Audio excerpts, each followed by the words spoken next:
Hello and welcome to Pittsburgh Sports Memories for the week of December 23rd. Merry Christmas, Happy New Year, Happy Holidays. I think Hanukkah's over. Kwanzaa's coming up. So, as usual, I'm your co-host, Steve Wirt, and I'm joined by I'm Tim Hannon. who's a big fan of, I don't know, Boxing Day in England, I guess. That's the day after Christmas, right? Yeah. We're doing our weekly Pens update news. Hey, guess what, Tim? They finally broke their 8-game losing streak. They hadn't won since December 4th. Now they are 3-4-4 in the last 11. I think they're like second from the bottom in the division, which, hey, that's good for draft picks. I think at this, I tried to look at I don't know. I think it's too early for them to totally be in the tank, but maybe it's getting what they say. It's getting dark early. It's getting late early or whatever. And the Montreal game, the Penguins actually won.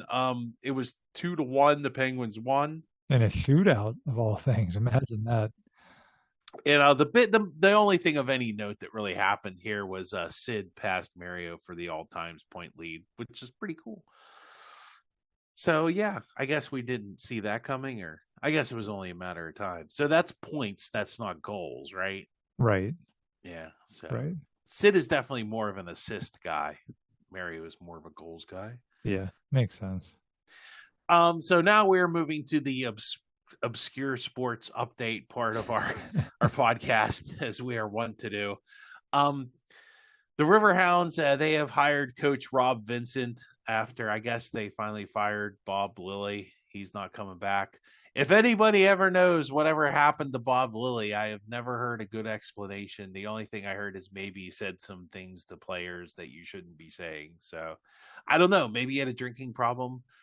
Maybe he's in the Secret Service and he has to go help raid Venezuela of drug dealers or something. I don't know. I have no idea. Your guess is as good as mine. What happened to Bob Lilly? Somebody on our Facebook page commented on that one of the week that they won the championship, and we were talking about it on the show. And that first thing you said about saying things to the players is what he was claiming, but I don't know what his source was.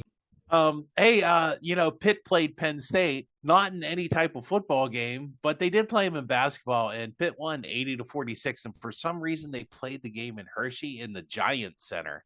Have you ever been in a Giant supermarket? It's not Giant Eagle; it's just called Giant. Oh yeah, I've seen those. Yeah, I've been to them. I remember Pathmark. Pathmark was an interesting supermarket. I think they're Central Pennsylvania. I remember Foodland. Does Foodland still have any corporate sponsorships? I don't know. Maybe they should. But it was 80-46. Pitt's done with their out of conference season till they have to play Miami on December 30th. So I guess it's Christmas break for the Pitt Panthers. Good for them. Pitt volleyball, Tim. I think you said you watched this game. They got swept in the Final Four. This is 4 out of 5 times in the last 5 years they've lost in the Final Four, which seems like that's a pretty impressive accomplishment. It's just a shame they haven't at least won once in those years. So I don't know if volleyball's tough or competitive, or Pitt just is like the Buffalo Bills. They can't get over the hump. I don't know, Tim. Yeah, I mean they got swept, but it was close, especially the first set. The first set is what killed them because they had Texas A&M down to their final, because you have to win by 2 in volleyball, right? So they had them down to their final point, and the player for Texas A&M made this great play. Like we spiked it right at them, and she got really really low and saved that point, and then they came back and won. And I feel like that just set the tone for the next 2 sets. They just couldn't overcome that, and the next 2 sets were cool. The third one wasn't as close, but the second one was real back and forth too. So it looked, they got swept, but it wasn't like they got blown out. But like you said, it's like they just can't get over the hump, and it's a shame because they have such a competitive team every year, but they just can't put it all together for whatever reason. Well, always a bridesmaid, never a bride, Tim. So, and I guess that's going to be the end of our obscure reports. We'll get into the more meaty part of this. And hello, Football Palooza. Cue the Football Palooza music.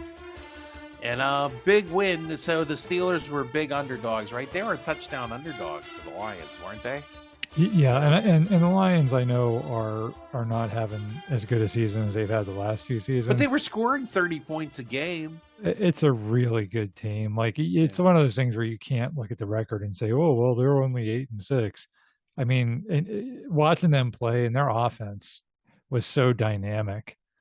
So anyway, we'll get into that. Yeah, so Aaron Rodgers, man, he's having a nice end of the season here. Like, I mean, his stats 27 to 41, 266 yards, and a touchdown don't really tell that he really made some nice passes. And then I'll tell you what, Jalen Warren had a nice bounce back game. He had 143 yards. Now, I think two of his carries were for 40 yards or more. He averaged 10 yards a carry.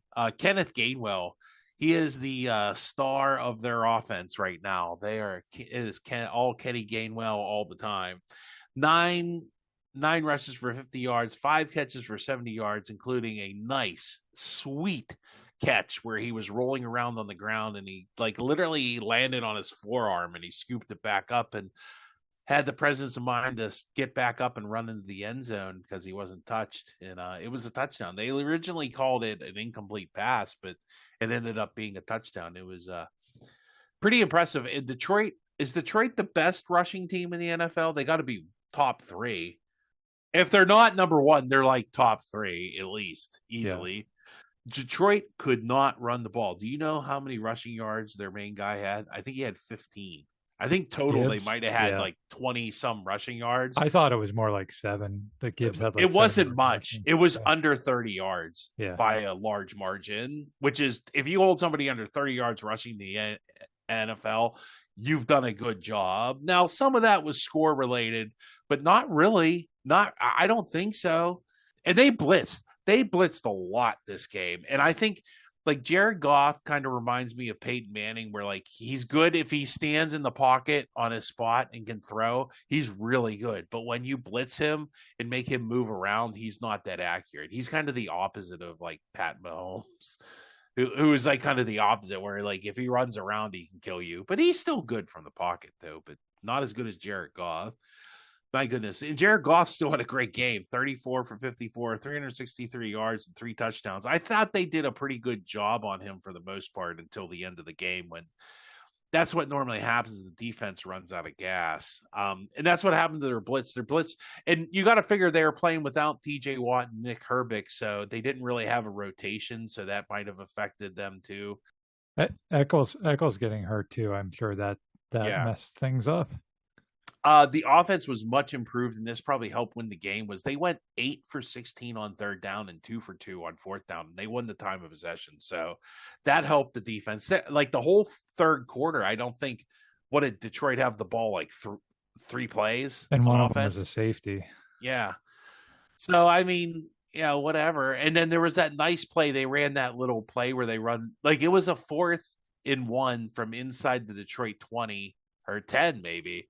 And like they ran that little Kenny Gainwell play, which was smart because I thought when they lined up, I said, "Oh, this is a long one. This is going to be tough to get on a tush push," and that was a great call. Like Arthur Smith had a great game. Yes, great call game. I thought he's been good all year. I mean, I know people have complained, but I really think he's been a very solid offensive coordinator. He has been. They just had that lull there for whatever reason. Part of it was Rodgers getting hurt, but even before that, it was just this like middle of the season lull where they just were turning into last year's, don't throw anything over the middle, dink and dunk, don't take any chances. The offense, it just didn't work.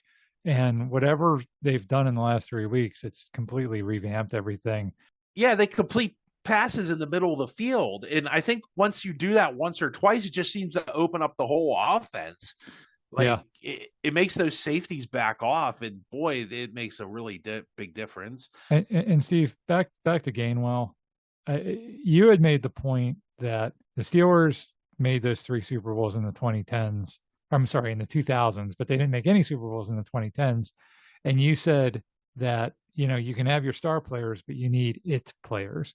And in the 2000s, we had guys like James Ferrier, and Aaron Smith, and Heath Miller, guys that weren't Hall of Famers, but they were it guys. I think Kenny Gainwell's an it guy. It seems like it.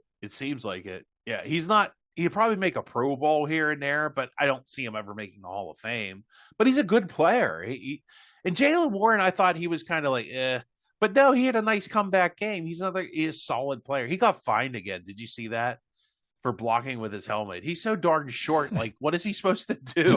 And I guess it's nice to see the NFL's being consistent on like leading with your helmet. Yeah. But, the big story of the game was, though, boy, what a weird game. It was just a very odd game. We're going to be talking about this one for a long time, I think. It's one of the weirdest, and it literally took the refs 10 minutes to figure out who won the game at the end of the game, and rightfully so, because it was an odd play. It was. So let's start off with DK Metcalf deciding that he wanted to interact with some Detroit fans in the middle of the game. I mean, he wasn't doing much. The defense was doing its thing. What else? Let's go talk to some Detroit fans and see what they're up to. So he goes over and he takes a swipe at a guy. He literally grabs it. Like, it was one of those guys wearing a stupid, like, what is it? It looked like a pom-pom, like blue hair. Yeah. Like, it was like, but it wasn't like blue hair. Yeah. You know what I mean? I don't know. It was like plastic hair. I don't even know how to describe it. So he grabbed him by that and then tried to take a punch at him and missed. I just, here's my whys. Okay, there's just a couple of whys on this, Tim, and you can not answer that. This is just, why do you engage an opposing fan? Now, supposedly this fan was holding a Metcalf jersey or Steelers gear. Why engage him during the game? If it was before the game, after the game, I could maybe see something happen. But why? Number two, why is CBS watching this? Why is there even a camera on this? Like, I realize they have cameras that follow guys around, because you always see a shot of, like, the quarterback. You'll see, like, the shot of, like, Jared Goff sitting on the sideline. Like, who cares? Like, after the defense makes a, the Detroit defense makes a play. So I kind of feel like CBS, I don't know. I almost felt like CBS had some hand in this, because, like, why would you be, like, watching to see something like this happen? Number three, why is there no security personnel in the stadium standing right there? Like, there's, like, anytime the players go near the stands, there's always, like, at least one or two around. And, it just seems like DK Metcalf got baited into this. Like much would happen with Pitt, Miami. This guy, there's supposedly a rumor that he might have said the N-word. This guy's denying it. He's saying he called him by his full legal name. Why even react to any of it? Even if he did say that word, you just can't react to it. Like, that's his whole goal, was to get you to react to it. I mean, whether he thought either get you kicked out of the game or get you off your game. And it's just, at some point, you just got to play the game and just ignore people. And I work in a job where I have people say all kinds of crazy stuff. I had somebody flip me off in the parking lot for, I don't know why, the other day at Shop and Save. You know what? It did. I guess because I'm so used to it, it just kind of looked like, okay, all right, moving on. I don't know, Tim. I guess I would, maybe these people just aren't used to that because they're so, like, insulated and rich. But he's not Marty McFly. He's not like, nobody calls me chicken. Like, yeah, he's been in the league too long for that. If he was that easily rattled, somebody would have egged him on before and got him to do something. Like a Joey Porter type or something. Yeah. So I don't think he's easily rattled. I don't buy that the guy called him by his legal name and then just shut him off. That doesn't make any sense to me. So I do believe the guy said something. I don't know what, and I know this guy's lawyered up and everything, but I do believe the guy said something that set him off. Why were you holding Steelers gear as a Lions fan? Why were you holding Steeler gear? Because, anyway? like you said, you called it. Yeah. He was trying to bait him. It's Yeah. exactly what he was trying to do, and he won. Like, that's what he did. He won. So you gave him a win. Why give him a win? And if he's saying something that's horrendous or totally inappropriate, then there's got to be somebody you can go get or report to. The Steelers have to have somebody that can deal with that. This happens more in the NBA. I've seen this where people in the stands, when they heckle, like, especially, like, people really get mad at LeBron James for this.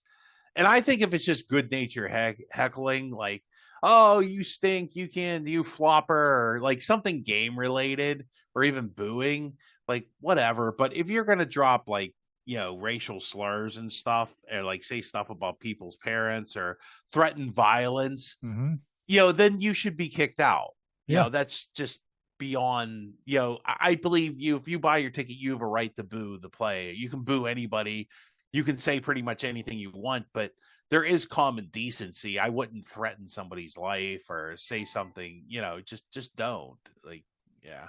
Yeah. Well, as you've been to enough football games to know, Steve, that acting rationally is not something that everybody Yeah. does. Well, I mean, you can get in the heat of the moment. I said a lot of nice things about Carl Jeffers yesterday. But that's where you have to take the high road, and it reminds, like, I don't know why I thought of this, but remember the Will Smith Chris Rock when he walked up on the stage?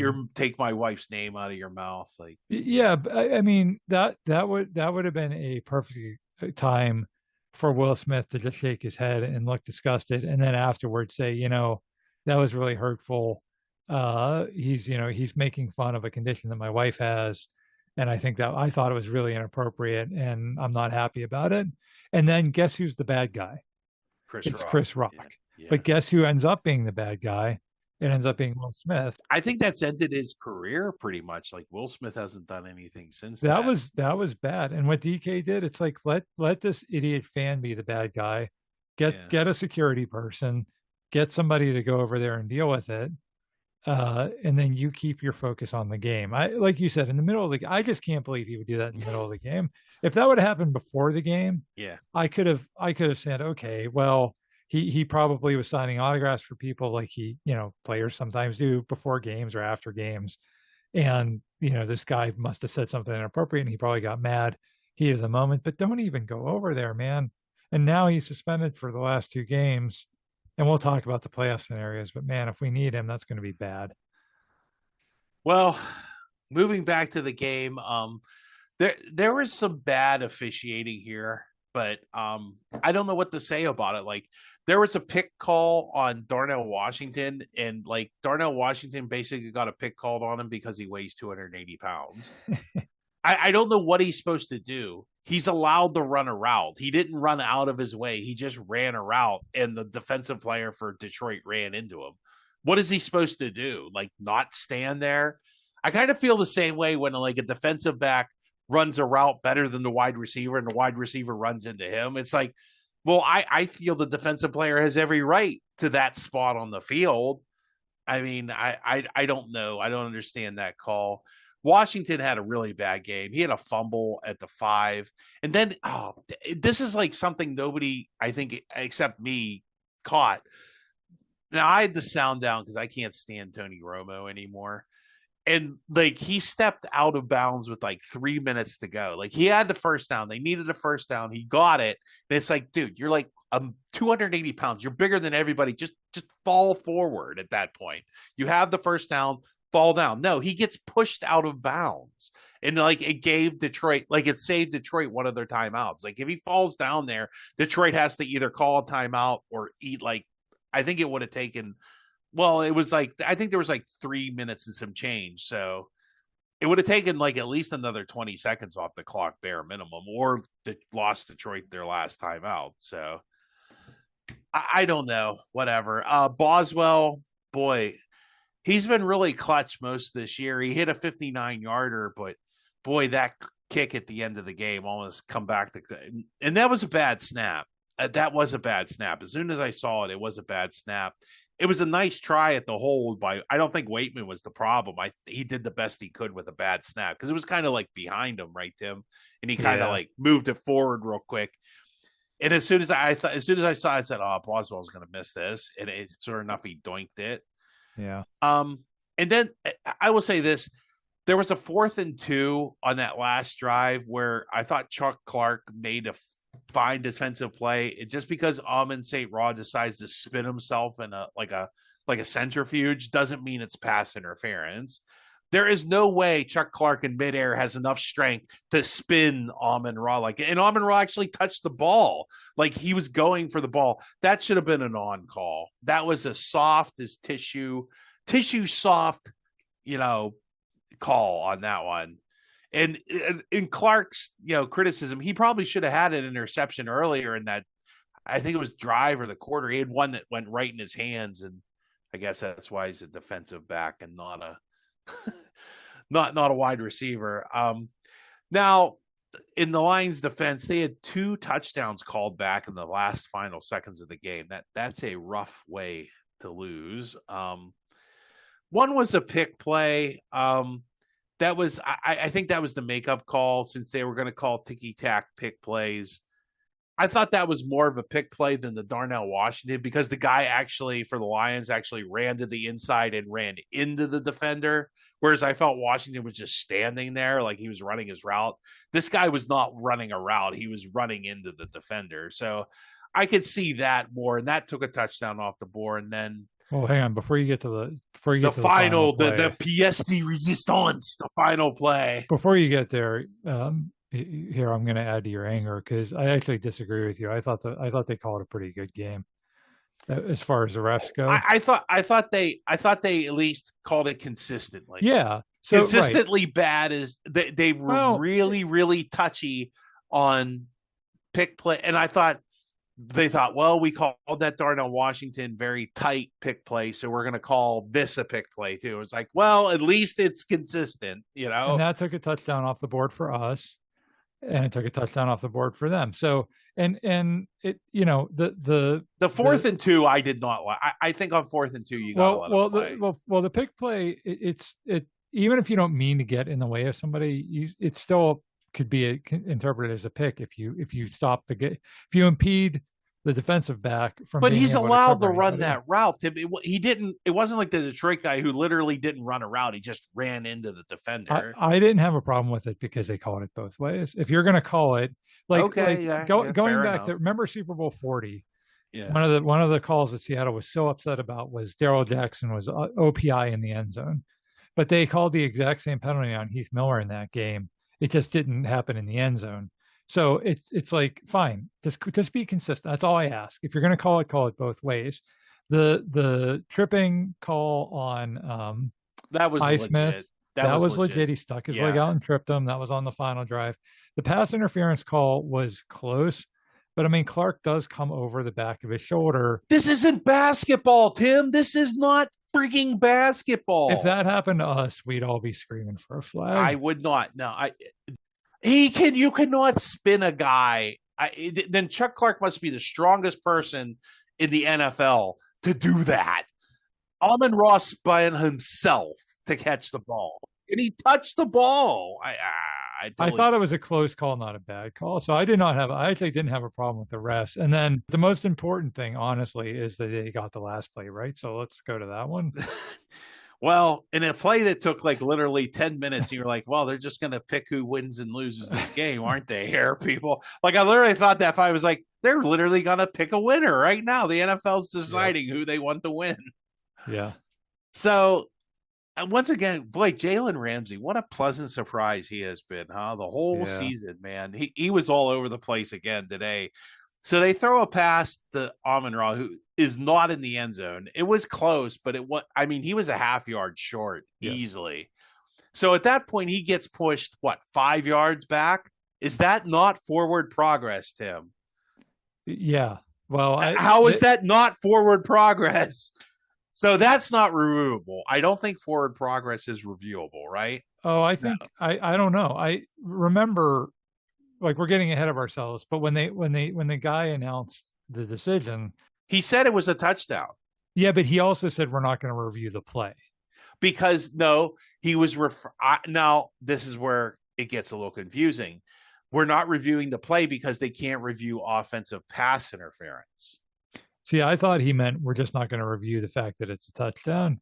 I think because they can't review offensive pass interference, they're not going to review any part of the play. Yeah, or they're just not going to review the part of offensive pass interference. See, that is kind of ambiguous, Tim. Yeah, for sure. My point just being that the whole thing about did his forward progress get stopped? Did somebody blow a whistle? Was he down? The proper thing is to do not blow the whistle because you want, he basically, his Amon-Ra's falling to the ground. He flips the lateral, which wasn't even a lateral. I didn't even get a good look at the replay. Was that a legit lateral? Because doesn't he go forward into the end zone? That's a forward lateral, isn't it? Well, and also it had to be a lateral because you can't advance a fumble in the last Right. 2 minutes because that thanks was to when the Raider Raiders. Yeah. So, but I think so. It was close to. Should he have been rolled down? And then I don't think he was down. Well, no, but he should he have been rolled down because he was like totally in the grasp of two guys. But then if they pile drive him, then they get a personal foul. That's what I mean. So he should have been rolled down. Again, it's a moot point. But if there was no penalty, I wonder if they then review that and determine whether or not he was down. Then you have a massive controversy on your hands at that point. If we lose that game. Thank God for offensive. And that was, once again, they called it tight. And that was a tight pass. But that was Michael Irvin made a career out of that play. I think Ramsey, honestly, like I don't think Ramsey did it on purpose. But no, he got pushed. That was legit. That wasn't embellishing. No. I'm not saying it was. I'm just saying that Ramsey, sometimes you can have a penalty called on you, but your body doesn't react such that it shows that something happened to you. His body literally flailed backwards with his arms up in the air. And so that helped just make it even more obvious that it, like he just shoved off. And I had a feeling something was called against them because like the whole Steelers defense reacted like they won the game because I think they knew that was offensive pass interference. Well, that also might explain why they didn't drag him to the ground because I think they just thought this isn't even going to count. But that was terrifying. Like they're sitting, like you said, Steve. It's like, okay, they're going to announce. They're literally. It's like a boxing match where it's like, okay, who's the winner? You're waiting for them to announce who just won. And then the way the guy announced it, he's like, it's a touchdown, but however, it's actually not. Psych. I agree. I disagree with you. I think Carl Jeffers need to go back to referee school. But I mean, that was a tough call. That last play was pretty impossible to officiate. That was a tough call. They did a good job. I will give them that. That one was almost impossible to officiate in any fair way. No, and they got it right. It was offensive pass interference. It was. He shoved him. You can't shove the guy. Yeah. You can't win the game by shoving the guy into the end zone. I don't know. Michael Irvin made a Hall of Fame career out of it, Tim. I'm just saying that's a Michael Irvin classic. If he throws that pass to Jamison Williams instead of Amon-Ra, then maybe that's where you let it go. You know what I mean? Because it didn't affect the play. Because it didn't affect the play. But he literally, Ramsey's on him, he shoves him, then he goes back and gets the ball. That's just, you can't let him win the game by doing that. So I credit the refs. I'm on your side, refs. You did a good job. Go listen to Steve. Well, the Steelers win somehow 29-24. They probably should have lost. I don't know. I mean, they played a much better game. For once, I felt like they outplayed the Lions most of the game. It's just, the Lions are a good team. They're a good offense. They held them under their average. And it's just, boy, if that 4th and 2 goes their way, it's just, it's a much normal win than whatever that was at the end. But that's what the NFL wants. That's why the NFL calls those stupid passes. You have to be an absolute fool to bet money on the NFL. And I've said this before on podcasts before. This is why my wife always said, "Oh, you knew this team was going to win, that team was going to win." Yeah, but this they can interpret the rule book any way they want, whenever they want, however they want. And do you want your money in the hands of Carl Jeffers? No. I would have been fine with that yesterday. I thought he did. You would have trusted him with your 401k. Yeah, heck yeah. Where can I sign up?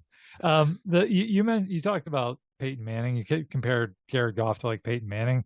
At least from the way they stood in the pocket, I don't think he quite has that pedigree. But no, fair. But that game reminded me a lot of that 2005 playoff game. Yeah, where they held this super high-powered offense completely in check for the better part of 3 quarters, but then like the super high-powered offense finally is just like, we're so good, we're just going to start putting together some drives and scores, and then you're hoping that you can outlast them or make some defensive plays at that point, which is kind of what happened in both of those games.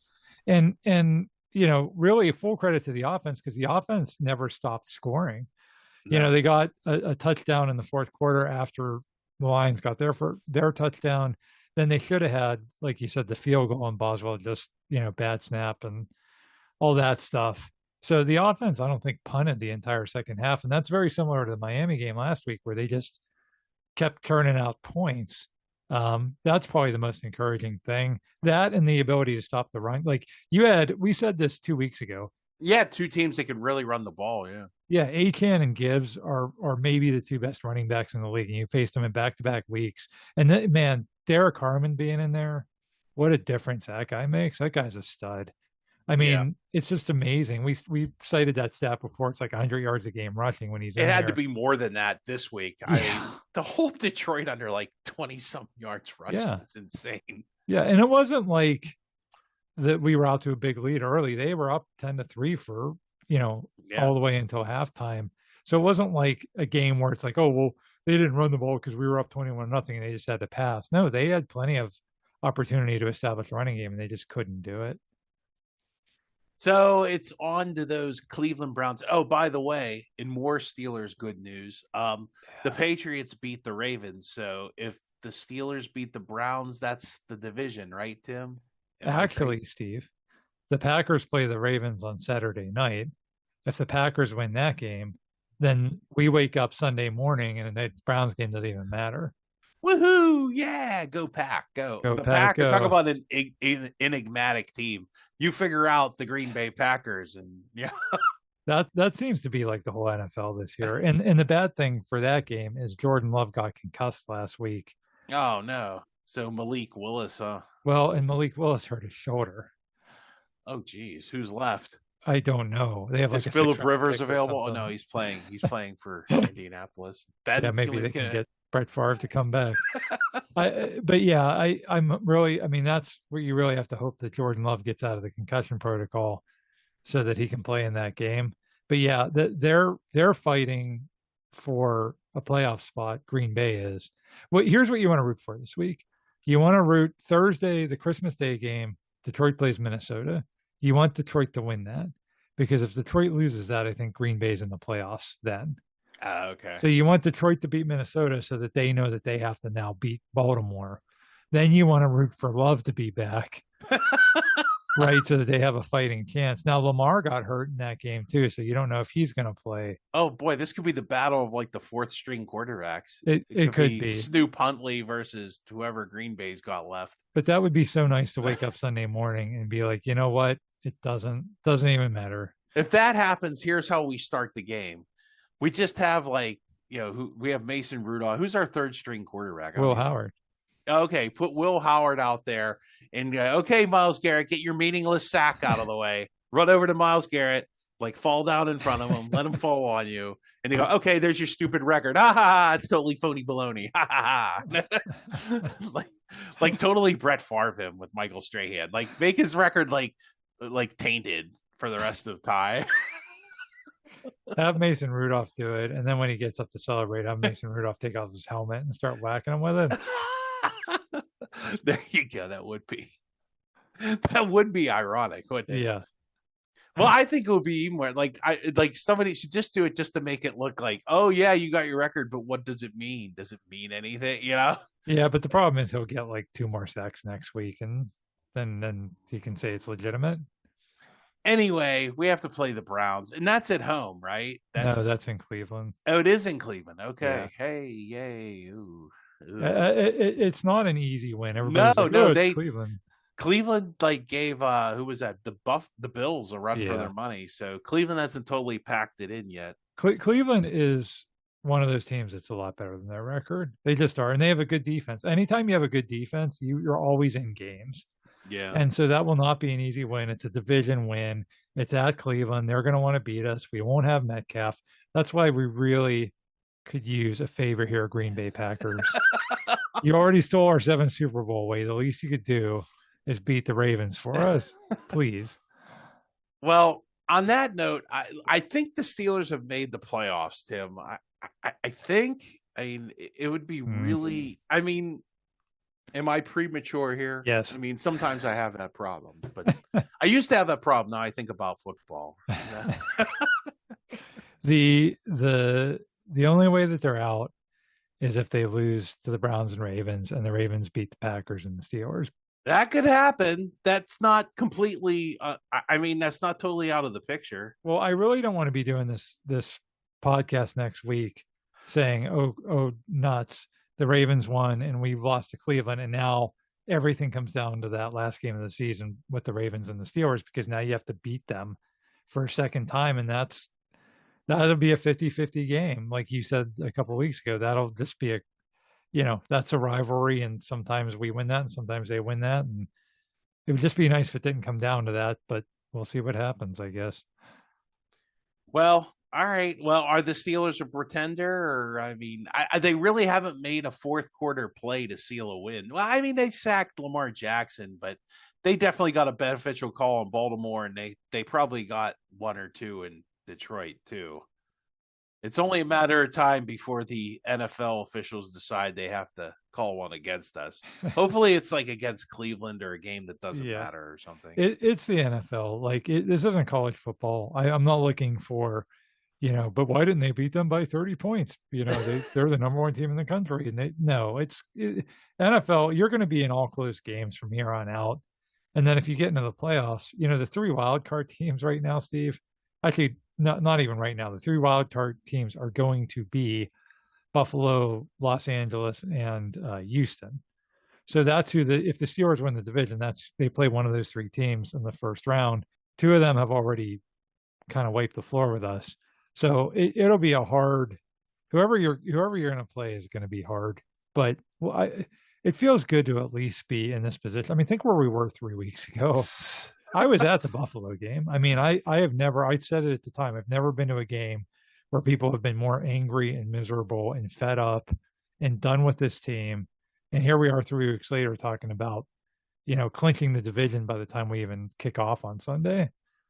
Well, I'll say this, Aaron Rodgers looks great. Yes. I know his stats don't look like it, but he looks like, whatever it is with him, and I don't know why. I think I can never put my finger on why people don't like him except for the whole, COVID thing.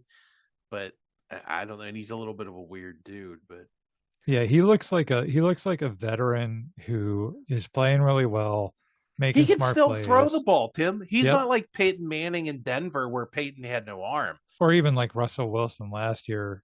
Yeah, this guy has an arm. He can still throw. He can't move like he used to, but this dude can still throw. And he can move enough to make it count. If you can keep him upright, you got a chance in every game. If the defense totally doesn't suck and you can keep him upright, you're going to have a chance against anybody who's left in the AFC. Yeah, and that feels good. I think if they get into the playoffs, they like those last couple of first round games, it's like, okay, we're like, you kind of going into those, you're like, well, maybe there'll be a miracle, but we knew we were going to lose. Yeah, Kansas City and Buffalo, yeah. Oh, yeah, and even last year when we were so dead, we lost 4 in a row. But this actually feels like we might actually have a chance. So we'll talk about, I don't even want to talk about that yet. I want to get there first. Well, we're going to beat Cleveland because Myles Garrett is going to sack Mason Rudolph, and then they're going to fight it in the midfield. But it would also be really nice to have a week of a meaningless game, because then everybody that's kind of playing through injury and all that stuff could just rest. Well, I think the best case scenario is the Steelers have to win in Cleveland. They win in Cleveland, and then the Baltimore game doesn't mean anything, and they just rest everybody. That's probably their best. That's probably the likeliest scenario, but you don't know. It might all come down to Baltimore, and that's a scary proposition, Tim. So, well, thank you for, it doesn't come down to Baltimore is this podcast and you listening to it. So we're glad, even for the people in Baltimore that might be listening to, maybe you're Steelers fans, maybe you're just Ravens fans that are masochistic. I don't know. We thank you all for listening and commenting on our Facebook page and liking us on our podcast services and stuff. We all appreciate the listens, and tune in next time. We'll catch you up on the regular podcast. I'll be coming out with another one next Tuesday probably, and we'll keep on churning these current events out at least for the next 3 weeks until the Steelers lose in the first round of the playoffs.